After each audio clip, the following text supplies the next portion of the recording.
কি দারুণ বানাইছে।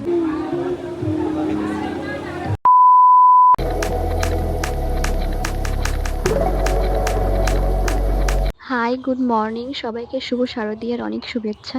আজ ষষ্ঠী, তো আজকে আমি আর বিয়ে প্ল্যান করেছি যে দিনহাটা যাব। প্রতিবারের মতো এবারও নাকি খুব ভালো পুজোর প্যান্ডেল আর ঠাকুর করেছে, তবে এবার প্রথমবার দিনহাটাতে আমরা ঠাকুর দেখতে যাচ্ছি। দিনহাটা যেহেতু আমাদের এখান থেকে প্রায় অনেকটাই দূর, তাই আরো সকালে বেরোনোর কথা ছিল, বাট নানান কাজে লেট হয়ে গেল। যেখানে ভেবেছিলাম 10টা নাগাদ বেরোবো, এখন প্রায় 11:30 বাজতে চললো। আসার পথে হয়েছে আরেক কাণ্ড। বিপ্লব আর আমি একই টোটোতে উঠেছিলাম হাই রোড যাওয়ার জন্য, বাট হঠাৎ করে মনে পড়লো ও ফোন বাড়িতে রেখেই চলে আসছে। প্রায় গেট অব্দি চলে আসার পর ও আবার টোটো থেকে নেমে এখন বাড়ি গেল। বাড়ি থেকে এখন আবার ফোন নিয়েও আসবে। আর ও পৌঁছতে সঙ্গে সঙ্গে একটা বাস চলে আসে, আর বাসে উঠে দেখি একটা মাত্রই সিট, তো আমাকে বসতে বললো আর ও হাফ রাস্তায় দাঁড়িয়ে গেল। তারপর হলো আরেক কাণ্ড। পুন্ডিবাড়ি ক্রস করতে গাড়ির ডিজেল শেষ হয়ে যায়। তারপর এই পেট্রোল পাম্পে আমরা সবাই বাস থেকে নেমে পড়ি। একেই সেদিন ছিল প্রচন্ড গরম, আর চারিদিকে এত রোদ, দাঁড়ানোই যাচ্ছিল না। তবুও সেখানে আমরা অনেকক্ষণ দাঁড়িয়েই ছিলাম। তো ফাইনালি এখন আমরা কোচবিহারে পৌঁছেছি, আর দিনহাটার বাসে বসে পড়েছি একেবারে সিট নিয়ে। এখন আবার প্রায় 25 থেকে 30 কিলোমিটার আমাদের ট্রাভেল করতে হবে দিনহাটার জন্য। একেই তো গরম, আর বাস থেমে থাকলে আরো প্রচন্ড গরম লাগে। এখনো একটা ঠাকুর দেখাও শুরু হয়নি আমাদের, তাতেই আমাদের অবস্থা খুবই খারাপ। জানি ফোনে সেটা বোঝা যাচ্ছে না। বাস থেকে নামতেই এই প্যান্ডেলটি আমাদের চোখে পড়ে, আর এটার থিম হচ্ছে ডিজনিল্যান্ড। বাঙালিরা চাইলে কি না পারে, কোনদিন দেখবে আকাশের চাঁদটাও এই পৃথিবীতে নিয়ে চলে আসছে। তবে মানতে হবে ডেকোরেশন খুবই সুন্দর করেছে, আর তার চেয়েও অসম্ভব সুন্দর হয়েছে মা দুর্গার এই মূর্তি। ক্যামেরাতে যতটা না কিউট লাগছে, সামনে আরো ভীষণ কিউট লাগছিল। যেহেতু প্যান্ডেলের থিমটা ছিল ডিজনিল্যান্ডের ওপরে, তাই চারিপাশটা যত ডিজনি কার্টুনের ক্যারেক্টার আছে সব চারিদিকে একদম সেট করা ছিল।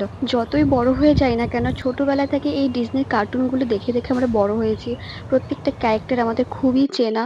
তাই প্যান্ডেল বলো, ডেকোরেশন বলো, আর মায়ের মূর্তি তো কোনো কথাই নেই।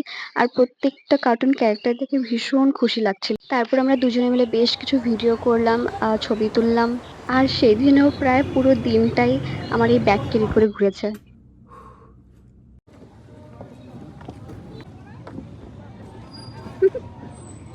এখন থেকে এটা ডিউটি পালন করার ট্রাই করো, মানে কন্টিনিউ করো।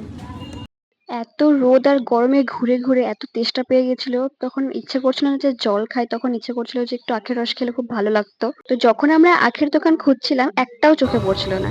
আর যে রোদে পুড়ে ঘুরে ঘুরে একটা কোনায় দেখতে পেলাম। তারপরে রিটার্ন যাওয়ার সময় দেখি একের পর এক অনেকগুলো দোকান। আখের রস খেয়ে একটু রেস্ট করে আবার আমরা সেই রোদে রোদ ঠাকুর দেখা শুরু করি। তোমরা হয়তো বুঝতেই পারছো রোদে কিরকম তেজ। আপনাদের মধুকৈটভ বিধ্বংসী বিধাত্রী বরদে নমঃ রূপং দেহি যশো দেহি দিশো জহি মহিষাসুর বিনাশী ভক্তানাং সুখদে নমঃ রূপং দেহি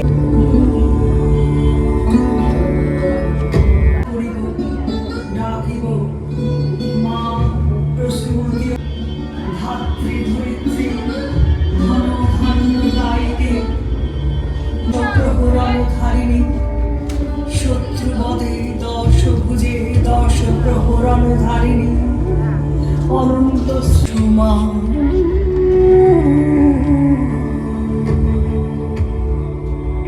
শারদীয়ার প্রীতি শুভেচ্ছা ও অভিনন্দন।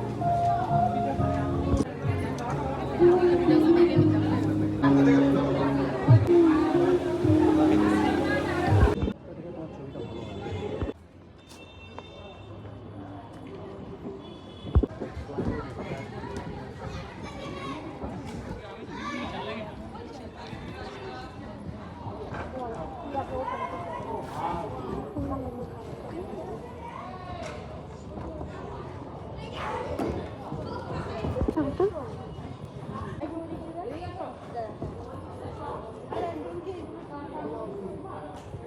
যার নিপেন ছিল কারণ ওদের কথা আমি এখন বলতে পারি না, ওদেরকে এখন ফোন করবো এই টাইমে।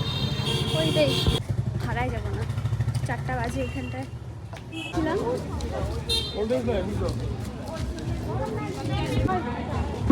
কি দারুণ বানাইছে দেখো, দাঁড়াও দিদি দাঁড়াও।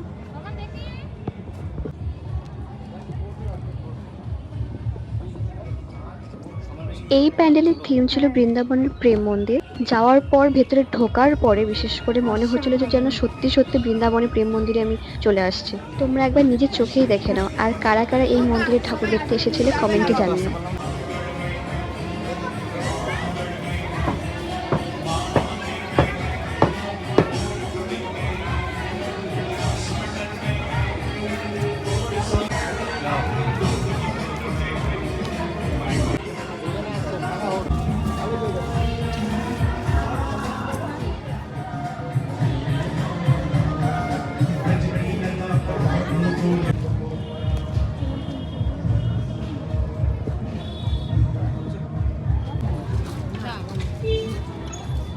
তো মোটামুটি ঠাকুর দেখা আমাদের কমপ্লিট, এখন বাড়ি যাবার পালা। ঠাকুর দেখতে দেখতে আমরা এতটাই মন্ত্রমুগ্ধ হয়ে যাই আর বেলা হয়ে যায় যে আমরা খাবার সময়ই পাইনি, আর দুজনের প্রচণ্ড খিদে পেয়ে গেছিলো। আর অন্য কোথাও গিয়ে বা রেস্টুরেন্টে গিয়ে খাবারও কোনো সময় ছিল না, তাই বাস স্ট্যান্ডের এখানে যে একটা মোমোর দোকান থাকে তোমরা সবাই চেনো, সেখান থেকেই 2 প্লেট আমরা মোমো খেয়ে নিই। তারপর বাড়ি পৌঁছে আবার আমাদের এখানে ফেমাস মোমোর দোকান আছে একটা, সেখানে আমরা ঢুকে পড়ি খাওয়ার জন্য। কারণ এতটাই খিদে পেয়েছে, সারাদিন ধরে কোনো কিছু খাওয়া হয়নি সেরকম, এতটাই পেটে খিদে ছিল যে যা ইচ্ছে করছিল তাই অর্ডার করছিলাম। আবার আমরা 2 প্লেট মোমো অর্ডার করি, তারপর আবার চাউমিন অর্ডার করি। আবার খেতে খেতে অল্প পেয়ে আমার পেটও ভরে যায়, তাই হাফ চাউমিন খেয়ে আবার ওকে দিয়ে দিই আমরা।